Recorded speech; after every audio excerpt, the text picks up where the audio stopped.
Hi everyone. ये video मैं हिंदी में बना रही हूँ, पर इसमें एक लिंक मैं एक इंग्लिश वीडियो का डालने वाली हूँ फॉर दोज़ पीपल जिनको हिंदी इंग्लिश दोनों आती है।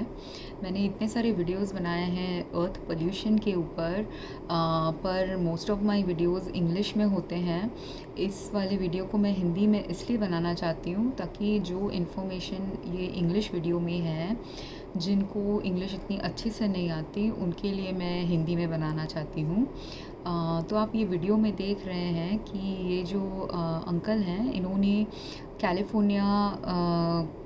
एरिया ऑफ मेक्सिको में बनाया है एक अपने घर में एक गार्डन, जो एकदम एरिड लैंड में बनाया था। डेजर्ट लाइक लैंड था पहले, फिर भी वहाँ पे वो ऑर्गेनिक वेजिटेबल्स ग्रो करने में सक्सेसफुल रहे हैं। ऑब्वियसली इतना जो फार्मिंग वो कर रहे हैं, वो उनको करने में शायद कुछ साल लगे होंगे थोड़े थोड़े से बिल्ड करने में। पर जब हम हेल्थ इश्यूज से गुज़र रहे हैं, हमारे फैमिली में लोग हैं जिनको एलर्जीज़ आ रही हैं फूड से,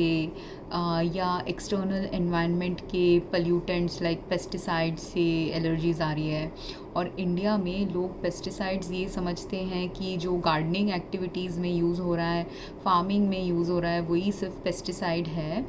पर पेस्टिसाइड तो हमारा मच्छर मारने वाला दवाई भी पेस्टिसाइड है एक।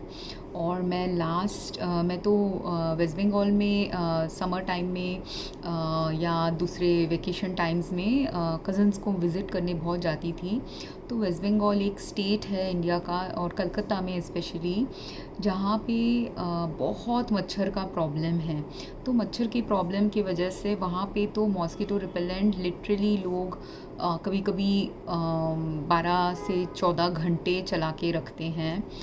जबकि मुंबई जैसे शहरों में हम मॉस्किटो रिपेलेंट अगर लगाते भी हैं तो सिर्फ रात को सोने के वक्त लगाते हैं। पर यही मच्छरों का प्रॉब्लम भी, जो मच्छरों का प्रॉब्लम, इंसेक्ट का प्रॉब्लम, ये दोनों प्रॉब्लम हमेशा हम जब गार्डनिंग या फार्मिंग करेंगे उस एक्टिविटीज़ में लोगों को सबसे ज़्यादा परेशान करता है।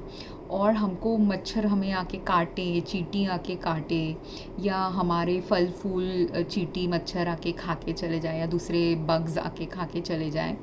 ये चीज़ ह्यूमंस को पसंद नहीं है, राइट। और आपने इतने मेहनत से अगर बहुत सारे प्लांट्स बनाए और आपके फूल पत्ते आके खा के कोई चला जाए, तो हमको उससे थोड़ा सा इरिटेशन हो जाता है, राइट। तो इसके कारण से लोग अपने गार्डन्स में हमेशा पेस्टिसाइड और केमिकल्स यूज़ करते हैं ताकि उनके पेड़ पौधों को छोटे छोटे इंसेक्ट्स आके खा के न जाए। और दूसरा रीज़न भी लोग इसलिए करते हैं कि जब पेड़ पौधे को इंसेक्ट्स नहीं खाते, कभी कभी बर्ड्स आके खा के चले जाते हैं। इससे भी मनुष्य को थोड़ा अच्छा नहीं लगता कि जब उनके प्लांट्स को बर्ड्स भी आके खा के चले जाते हैं। तो ये चीज़ जो है, मगर इसमें मनुष्य को थोड़ा सा एक तो सुधार लाना ही पड़ेगा, क्योंकि हम अगर सिर्फ धरती से लेना सीखेंगे और जो हम ले रहे हैं धरती से उसको शेयर करना नहीं सीखते, तभी मनुष्य हम धरती के विपरीत हो जाते हैं। तो इसीलिए धरती के साथ और धरती के दूसरे प्राणियों के साथ हम जो धरती से ले रहे हैं वो शेयर करना इक्वली इम्पॉर्टेंट होता है। और जब हम ये नहीं कर पाते, तभी ही जाके हमारे लाइफ में ज़्यादा पोल्यूशन क्रिएट होता रहता है। क्योंकि अगर आपको नहीं चाहिए कि बर्ड्स आके खाना खाएं, या आपको नहीं चाहिए कि आपकी मेहनत का जो फल है आपको चाहिए, इसलिए हम ये करते हैं कि हमने इतनी मेहनत की, दिन में 8-8 घंटे 10-10 घंटे फार्मिंग किया, गार्डनिंग किया, तो ये बर्ड आके क्यों खा के जा रहा है, या ये छोटा सा एनिमल क्यों खा के जा रहा है। अगर आपके पास बड़ा सा गार्डन है तो गार्डनर्स जो होते हैं वो लोग ऐसे सोचते हैं। अगर आपके पास पॉटेड प्लांट्स है आपके बालकनी में, तो वहाँ पे भी अगर आपने फूल ग्रो किया है, पत्ते ग्रो किए हैं, तो तब आपको वो ख़राब लगता है कि कोई आके खा के चला गया। पर अगर आप क्रिश्चियन हैं तो क्रिश्चियनिटी में है ना वो कोई कोई क्रिश्चियन कम्युनिटीज़ में टाइथ करके होता है कि आपको देना होता है आपके भगवान को परसेंटेज ऑफ आपका इनकम। तो ये जो अगर आप ये समझ पाएँ कि जब आप फार्मिंग और गार्डनिंग एक्टिविटीज़ कर रहे हैं तो तब आपको शेयर करना चाहिए दूसरे प्राणियों के साथ भी आपका जो फल आ रहा है, फूल आ रहा है, पत्ते आ रहे हैं।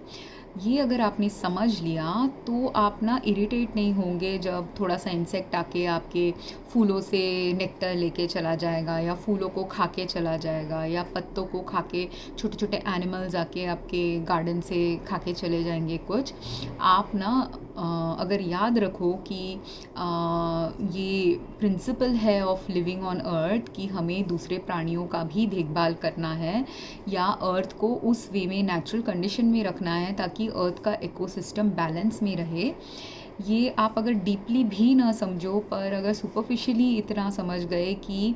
आप अगर इंसेक्ट्स को ठीक रखोगे, बर्ड्स को ठीक रखोगे, छोटे छोटे एनिमल्स को ठीक रखोगे, तो उनको खाने वाले जो बड़े एनिमल्स हैं वो लोग भी ठीक हेल्थ में रहेंगे। और फिर उन बड़े एनिमल्स को खा के जब हम इंसान, जैसे अगर हमको एग्स चाहिए, मिल्क चाहिए, मीट चाहिए, हम अगर वो एनिमल्स को फिर खाएंगे तो हम भी ठीक रहेंगे। अगर हम ऐसे नहीं करेंगे और हम सिर्फ पेस्ट कंट्रोल करते रहेंगे हर जगह, तो तब क्या होता है, जब पेस्ट कंट्रोल करते हैं, एंड सिर्फ पेस्ट कंट्रोल नहीं, हम लोग तो आजकल की मॉडर्न फार्मिंग में बहुत सारे लोग पेस्टिसाइड्स भी यूज़ करते हैं, घर के अंदर भी पेस्टिसाइड यूज़ करते हैं ताकि घर के अंदर मच्छर, मक्खी, एंड्स ये सब ना आए। और हम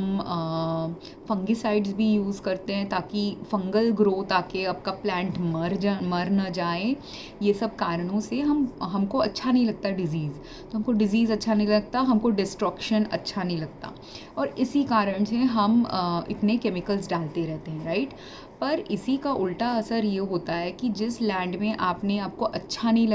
लगा और आपने सालों से, डेकेड से, सेंचुरीज से यही सीखा ऐसे सब केमिकल्स डाल डाल के प्लांट्स को ग्रो करना, तो तभी जाके आप देखोगे कि आपका लैंड का जो फर्टिलिटी है वो भी ख़राब हो जाता है, आपका क्रॉप फेलियर होने लग जाता है। आप अगर वो क्रॉप्स के जो बाई प्रोडक्ट्स हैं, यहाँ पे इस वीडियो में उन्होंने एंड में दिखाया, उन लोग कंपोस्टिंग करते हैं। कंपोस्टिंग किस चीज़ से कर रहे हैं, उनकी कंपोस्टिंग आप देखेंगे, कंपोस्टिंग बेड में जो झड़े हुए पत्ते थे, टूटे हुए ब्रांचेस थे, वही सबको कलेक्ट करके उन लोग कंपोस्टिंग कर रहे हैं। तो जब आपने केमिकल्स बहुत डाला होगा आपके प्लांट में, तो आपके पत्तों में भी वो केमिकल्स होगा, आपके फ्रूट्स एंड वेजिटेबल्स में भी वो केमिकल्स होगा जो प्रोड्यूस होगा, और जो पत्ते मर रहे हैं, ब्रांचेस टूट रहे हैं, उसमें भी केमिकल होगा। और कंपोस्टिंग करते वक्त भी कुछ पार्ट तो वो कंपोस्टिंग कर रहे हैं, और कुछ उन लोग ऐश भी क्रिएट कर रहे हैं वो कंपोस्ट से, क्योंकि वो जो ऐश भी होता है, अगर आपने वुड ऐश यूज़ किया, जो आपके लीव्स और ब्रोकन जो टूटे हुए पत्ते, पौधों के पार्ट्स हैं, ब्राउन हो गए पार्ट्स हैं, वो सबको अगर आपने जलाया तो उससे जो ऐश मिलता है, जलने के बाद जो पड़ा रहता है, उसी को वो लोग यूज़ कर रहे हैं एंड्स की प्रॉब्लम को सॉल्व करने के लिए। पर अगर आपने केमिकल वाला बहुत सारा केमिकल यूज़ किया हुआ है आपके प्लांट्स में, तब क्या होगा, जब आप थोड़ा सा भी जलाओगे ये पेड़ पौधों को, तब आप पोल्यूशन क्रिएट कर दोगे, क्योंकि जो केमिकल आपके छोटे छोटे प्राणियों को थोड़ा सा डालने से ही पौधों के ऊपर प्राणियों को मार सकता है, वही केमिकल अभी अगर वो प्लांट में लगा हुआ है, चिपका हुआ है उसके पत्तों में, उसके फूलों में, उसके डंडियों में, तो जब आप उसको जलाओगे तो जलाने से तो वो केमिकल का जो स्मोक निकलेगा, वो स्मोक भी आपके हेल्थ के लिए हार्मफुल हो सकता है। और इसी के वजह से तो बहुत सारी जो एयर पोल्यूशन रिलेटेड प्रॉब्लम्स हैं हमारे कंट्री में, दो रिसर्च वर्क ने दिखाया है कुछ जगहों का कि ओनली 8-10% बर्निंग करने से अपने कचरे को आता है एयर पोल्यूशन। बट वही कचरे में जितना ज़्यादा आपका केमिकल कंटेमिनेशन होगा, उतना ज़्यादा वो आपके एयर को ज़्यादा टॉक्सिक फ्यूम्स देगा, और जितना कम आपके वो कंटेंट्स में एयर पोल्यूशन होगा, सिर्फ प्योर बर्निंग, जब पुराने ज़माने में लाइक अर्ली मैन जब था अर्थ में, केव ड्वेलर्स थे जब अर्थ में, वो लोग जब जलाते थे पेड़ पौधों को, एनिमल्स को बर्न करके खाते थे, बारबेक्यू जैसा करते थे, राइट। तो आप वो फ्लिंटस्टोन्स कार्टून्स देखिए, उसमें ये सब है थोड़ा सा, तो आप वो फ्लिंटस्टोन कार्टून से देखिए, उस वक्त जो स्मोक आता था, अगर नेचुरल वुड को आप बर्न करेंगे ना, उससे उतना टॉक्सिक स्मोक नहीं आएगा, क्योंकि वो नेचुरल प्रोडक्ट है। तो कभी कभी नेचुरल प्रोडक्ट जल जाएगा तो कोई हेल्थ का इशू नहीं होता है, पर वो हेल्थ का इशू कब होने लग जाता है, जब उसमें अननेचुरल चीज़ें ज़्यादा हों। तो जब अननेचुरल चीज़ों को आप बर्न करोगे नेचुरल चीज़ों के साथ साथ, तब जो स्मोक क्रिएट होता है वो हेल्थ को हार्मिंग होता है। ये मेरा थोड़ा सा पर्सनल एक्सपीरियंस है, ऑब्जर्वेशन है थोड़ा सा, और इंट्यूशन है ये, क्योंकि मैंने खुद से कभी फार्मिंग एक्टिविटीज़ की नहीं है, पर अपने फैमिली में, मेरी फैमिली में, दोनों साइड ऑफ द फैमिली में बहुत सारे लोग हैं जिन लोगों का ग्रीन थंब है, जो लोग बहुत अच्छे से प्लांटेशंस करते हैं। पर मोस्ट ऑफ द टाइम मेरी फैमिली के लोग पत्तों का पेड़ लगाते हैं, तुलसी का पेड़ लगाते हैं, या और फ्लावर्स का पेड़ ही लगाए हैं। बहुत कम लोग हैं मेरे फैमिली में जिन्होंने खाना भी ग्रो किया है अपने गार्डन्स में। पर बिफ़ोर जिन लोगों को मैंने रिसेंट ईयर्स में देखा है, जिन्होंने खाने के पौधे बहुत कम ग्रो किए हैं, फिर भी पहले पहले जिन्होंने भी वो लैंड को हमारे पहले ओन किया था, उन्होंने वहाँ पे कोकोनट का ट्री लगाया था, या कोई फ्रूट्स के ट्रीज़ भी लगाए थे। तो जब वहाँ फ्रूट्स के ट्रीज़ थे, क्योंकि वो फ्रूट्स के ट्रीज़ तो ग्रो होने में लैंड में बहुत साल लगते हैं, तो वो पुराने जो फ्रूट के ट्रीज़ वहाँ ग्रो हुए थे, वो धीरे धीरे फिर मरने लग गए, या दूसरे प्रॉब्लम्स की वजह से उन्होंने काट दिया, ये सोच के कि उनको वो लैंड एरिया कुछ कन्वीनियंस के लिए चाहिए था। ये मेरे फैमिली के घर में भी ऐसा हुआ है, हमारे यहाँ इंडिया के सोसाइटीज़ में भी ऐसे होते हैं कि लोगों को लगता है कि जब पेड़ों का रूट्स बढ़ने लग जाता है या ब्रांचेस एक्सटेंड होने लग जाता है, लोग प्रॉपर्टी राइट्स की वजह से या कुछ और प्रॉब्लम की वजह से, कि पेड़ से फ्रूट्स गिरेंगे तो किसी के गाड़ी में ना गिर जाए, ऐसे सब कारणों से हम पेड़ों को काटने लग जाते हैं। पर आप ये नहीं समझ पाते कि आपने अगर वो एक जगह का पुराना पेड़, 40 साल पुराना पेड़, 20-30 साल पुराने पेड़ को ऐसे काट दिया, एक तो वो बहुत वो एरिया के एटमॉस्फेयर से यूज टू था करके, वो एक उसको पता है कि हार्मफुल कंडीशंस क्या है, नॉन हार्मिंग कंडीशंस क्या है, और वो अगर बीमार पेड़ नहीं है, उसको आपने काट दिया, तो उसने जो ऑक्सीजन आपको देना था वो आपका चला गया, एक लेस सोर्स ऑफ ऑक्सीजन हो गया। फिर उसके अगर फ्रूट्स भी, कोकोनट गिरने से, यस कि गिर जाए और आपकी गाड़ी वाड़ी ख़राब हो जाए, वो एक कंसर्न है। पर आप पार्किंग लॉट्स ऐसे बनाइए जिसमें कि आप कोकोनट ट्री के नीचे आपकी गाड़ी को पार्क मत कीजिए, राइट। कौन सा बेटर सोल्यूशन है? आप नेचर जो मूव नहीं कर सकता उसके अकॉर्डिंग मूव करना चाहिए, कि नेचर जो मूव कर नहीं सकता उसको आप काट के तोड़ के फेंक दो, क्योंकि आपने उसको काट के तोड़ के फेंक दिया, जो अर्थ ने, मदर अर्थ ने हमको दान दिया था कि एक अच्छा कोकोनट ट्री जो ऑक्सीजन देगा, फ्रूट्स देगा, नहीं दे पाएगा अभी इंसानों को, राइट। तो और इंसान को भी खाने की तो ज़रूरत नहीं है, कभी कभी वो कोकोनट्स तो वहाँ से जो भी है, बेसिक चीज़ ये है कि आपको जो नेचर से मिला है उसको ट्रू ग्रैटिट्यूड अगर हमको दिखाना है, क्योंकि आजकल के इंसान कितने ग्रैटिट्यूड प्रेयर्स करते हैं, दुखी हैं करके अपने मन को ठीक करने के लिए नेचर में जाना चाहते हैं जो शहर के लोग हैं।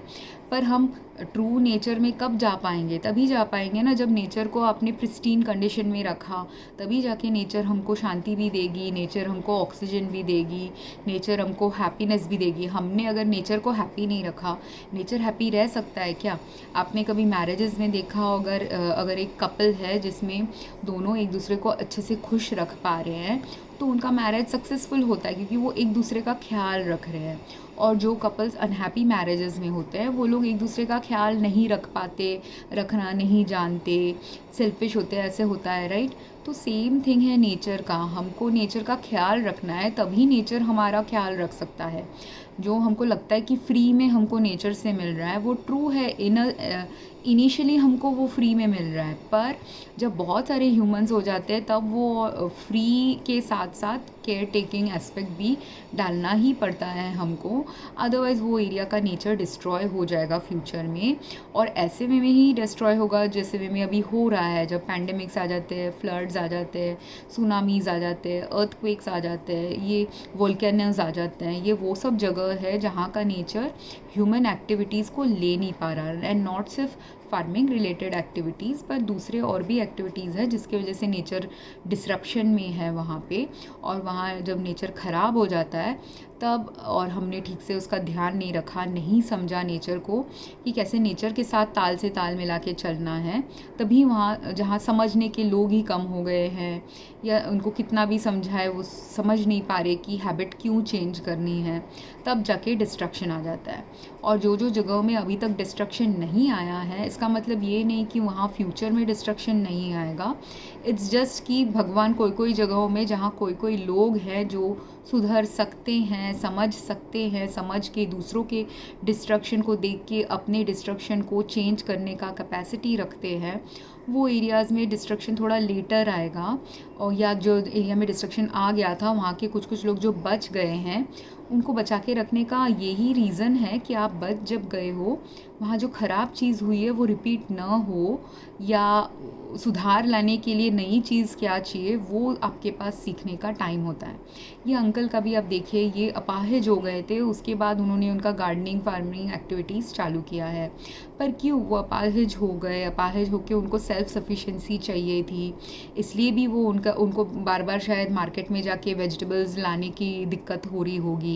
फिर अगर वो अपाहिज है तो आपका बॉडी थोड़ा सा अनहेल्दी है, राइट? सो ये मुझे लगता है उनका एक पार्ट ऑफ द एक्सपीरियंस होगा, क्योंकि मेरे साथ भी ऐसा हुआ कि जब मैं अनहेल्दी ज़्यादा हो गई तब मैंने नेचर के हेल्दी फूड्स को वैल्यू करना ज़्यादा अच्छे से सीखा। तब मुझे समझ में आया वैल्यू की कौन सा ख़राब फूड होता है, जब केमिकल लेस्ड होता है वो हमारे हेल्थ के लिए कितना ख़राब होता है। वो खा के मैं ज़्यादा जल्दी बीमार पड़ रही हूँ, एक्टिविटीज़ अच्छे से कर नहीं पा रही, जबकि अगर हेल्दी फूड खाऊँ तो मेरे एक्टिविटीज़ बेटर होते हैं, एनर्जी बेटर होता है, हेल्थ बेटर होता है। तो इनका भी ना, वो डिसेबल्ड हैं तो उनको भी ऑलरेडी एक पार्ट उनका काम नहीं करा, तो बाकी पार्ट अगर दिमाग ठीक से रखना है, बाकी के ऑर्गन्स ठीक रखने हैं,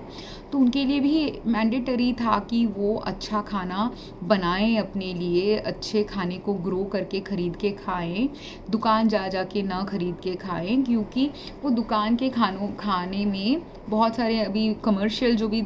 फूड्स होते हैं, most of the commercial foods में अगर उसमें ऑर्गेनिक लेबल भी होता है, काफ़ी ऑर्गेनिक लेबल वाले फूड्स में भी मिलावट थोड़ा होता ही है, क्योंकि वो लोग तो मास स्केल में लोगों को बेचना चाहते हैं। तो जब वो मास स्केल में बेच रहे हैं तो वो चीज़ दूर से आ रही है, तो थोड़ा सा प्रिजर्वेटिव उसमें फिर भी कोई ना कोई आर्टिफिशियल केमिकल उसमें थोड़ा सा होगा ही होगा। तो इसीलिए, और ये जो इन्होंने फार्मर्स मार्केट का कॉन्सेप्ट बताया, ये कॉन्सेप्ट यूएस में और ऐसे मेक्सिको में कॉमन होने लग गया है इसी रीज़न से, क्योंकि वहाँ के लोग जो बीमारी और सह नहीं पा रहे, और वहाँ पे इंश्योरेंस के कॉस्ट भी बहुत हाई होते हैं। तो गरीब लोग, जो लोग इंश्योरेंस के कॉस्ट नहीं सह पाएंगे, ऐसे लोग जो बीमार हो जाएंगे तो उनके पास कोई है नहीं